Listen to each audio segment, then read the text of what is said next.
Oi, gente. Eu vou apresentar o trabalho da política de saúde da população negra.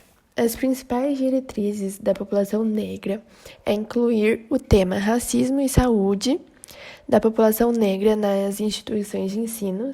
Então, todas as escolas e faculdades têm que ter esse tema incluído na educação dos alunos. Também tem a ampliação e fortalecimento da participação do movimento negro social no SUS, onde o negro tem que ter todo o privilégio que qualquer um tem no SUS. O incentivo ao conhecimento científico e tecnológico em saúde da população negra, saberes e práticas de saúde para todos, incluindo aqueles preservados pelas religiões de matrizes africanas. Então, todos têm que ter privilégios, respeito, independente da religião, da cor e tudo. Monitoramento das ações e avaliações pertinente ao combate do racismo e redução de desigualdade. As pessoas sempre têm que estar monitorando para ver o que pode ser feito para combater o racismo e não ter uma desigualdade entre as populações. E, por último, o desenvolvimento de processos de informação, comunicação e educação, que desconstruam estigmas e preconceito, fortalecendo uma identidade negra positiva e contribuindo para a redução das vulnerabilidades. Diante da necessidade e importância da inclusão e equidade com toda a população negra, essa política tem o objetivo de promover uma saúde integral à população, dando ênfase e redução da desigualdade étnico-racial e ao combate ao racismo e discriminação na utilização dos serviços do Sistema Único de Saúde, o SUS. Os principais subobjetivos são assegurar e ampliar o acesso da população negra a ações e serviços de saúde, incluir a discussão do tema como educação para trabalhadores da saúde, combater as situações de abuso, exploração e violência no ambiente de trabalho, melhorar a qualidade dos sistemas de saúde, incluindo a cor como instrumento de coleta de dados, identificar a necessidade de saúde dessa população, incluir as demandas específicas da população negra como regulação do sistema de saúde e avaliar as mudanças na cultura, visando a garantia dos princípios não discriminatórios. Bom, eu vim falar um pouco sobre a organização, né?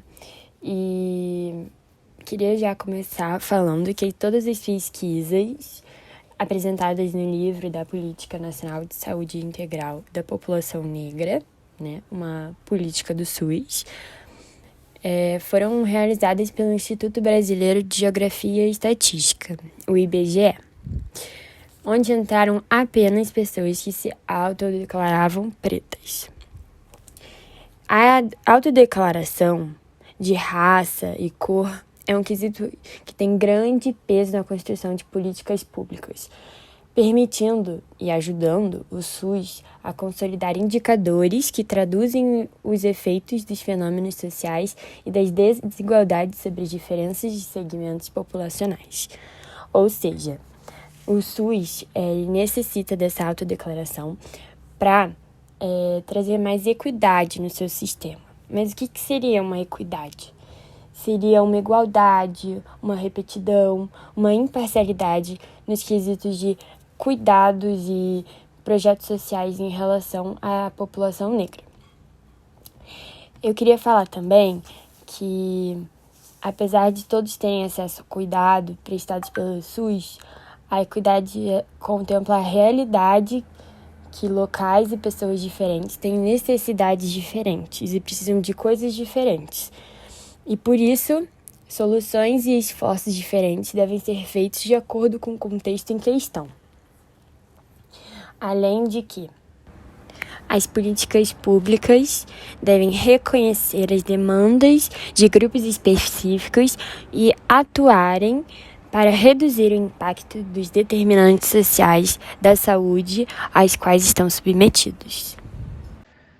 Então, esse slide foi colocado aqui para mostrar como tem sido na prática, com números para corroborar o que eu estou falando e para mostrar que, infelizmente, a população negra ainda tem menos acesso à saúde quando comparada com os brancos. Por exemplo, onde 75,8% da população negra que ficou internada em hospitais ficaram nos hospitais do SUS, contra 55,4% da população branca.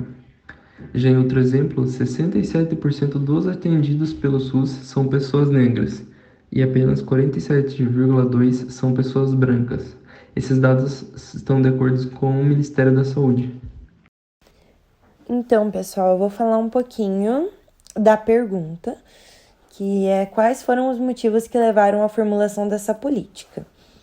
Eu separei em 3 categorias de motivos. Então, primeiramente, motivos por doenças, motivos da saúde da mulher e motivos externos, tá?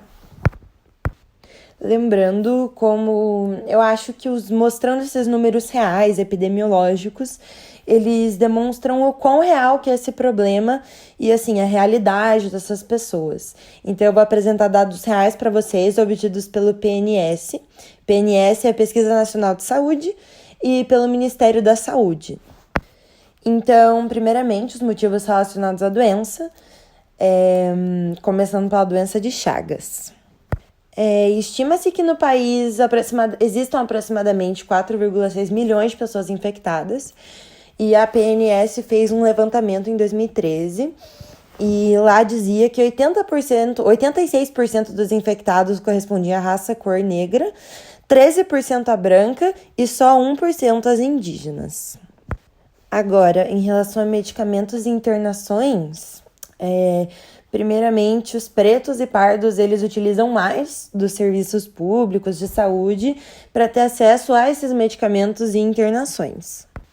Falando um pouco das internações em hospitais do SUS, a média nacional dessas pessoas que ficaram internadas pelo SUS é de 8 milhões de pessoas. E as pessoas que se declararam de cor preta foi de 75,8%. E parda, 75,4%. Então, a gente já vê ali uma grande diferença e uma grande maioria nas pessoas que tiveram internações em hospitais pelo SUS, além de eles precisarem, como eu já falei anteriormente, então, os pretos e pardos precisarem mais dessa questão de medicamentos pelo SUS. E lembrando, na verdade, retomando, 55,4% das pessoas brancas foram internadas pelo SUS, então é realmente uma diferença muito grande. Agora, falando um pouco dos motivos relacionados à saúde propriamente dita da mulher, o primeiro tópico é a saúde da mulher, e falando sobre mamografia, que esse cuidado com a saúde foi bem mais observado entre mulheres brancas, com 66,2%, e com ensino superior completo, 80,9%.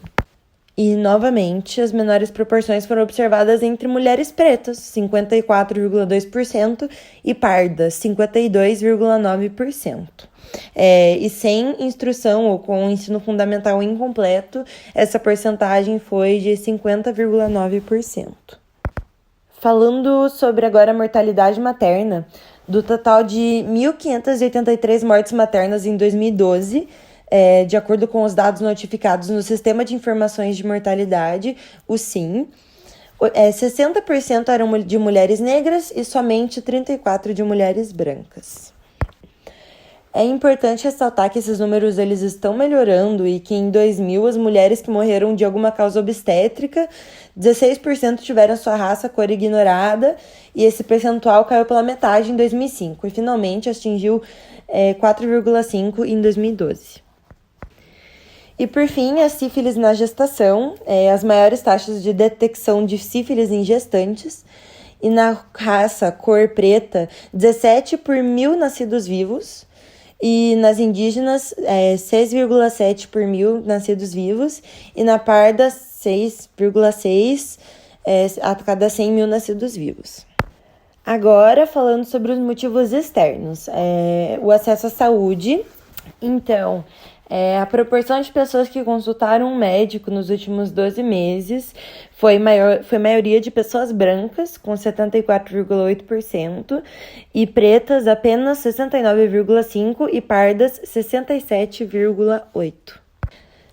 Lembrando que as pessoas negras, ou seja, pretos e pardos, ficaram abaixo da média nacional, que é 71,2%, ou seja, 142,8 milhões de brasileiros que consultaram um médico nos últimos 12 meses.